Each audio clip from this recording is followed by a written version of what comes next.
Anything you want to talk about? When the humans first heard of the Pelican City near the edges of the unknown wastes, they laughed. Was this a joke? Sentient pelicans that took down a squadron of bombers and then managed to create a city from the ruins in mere days? They fired the messenger, then rehired him when they saw the presidential seals on the message were real. Then when they heard that Vault-Tec was involved, they knew it wasn't a joke. It wasn't for fun. This was bloody serious. As they read the reports, they learned that by now all pelicans had been infected by the sentient virus. And when the sky turned gray with approaching birds, mere days later, they knew that the Pelican King was not a myth. He had come in full force, all of his followers, and when the birds landed, the city stopped. Every corner and street was filled with birds. And not just pelicans now, but all birds. It had spread and spread until all birds had grown into one nation under the Pelican King. The humans did not get the chance to panic. Instantly, the city belonged to the millions of birds.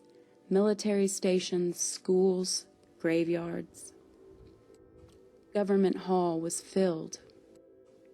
Then the birds spoke, all together. It was a thunder, a booming sound that shook the earth, spreading awe and fear into all humans. All hail the great King Pelican!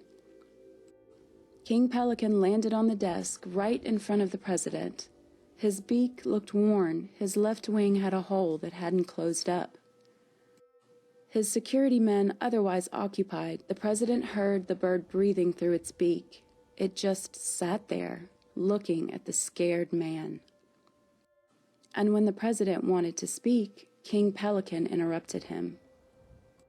"Be silent when your king speaks." And King Pelican stared at the man. Was this the great feared leader of the humans? "You are a tool of your own product and machinations," the Pelican King finally said.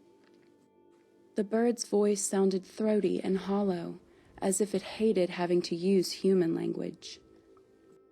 "You have achieved great might. Your scientists are playing God now, making the birds sentient. But you have gone too far when you attacked my people. You have killed thousands of us, perhaps millions. For all your military might and machinery, we are far superior. We are one." King Pelican leaned forward as he spoke. Then, with a thunderous and booming noise, all birds spoke after him. "We are one." And the great Pelican King gave the human leaders all over the world his demands. For any bird killed by a human would follow. They say that this city is still out there, somewhere, holding the descendants of the great Pelican King and his followers.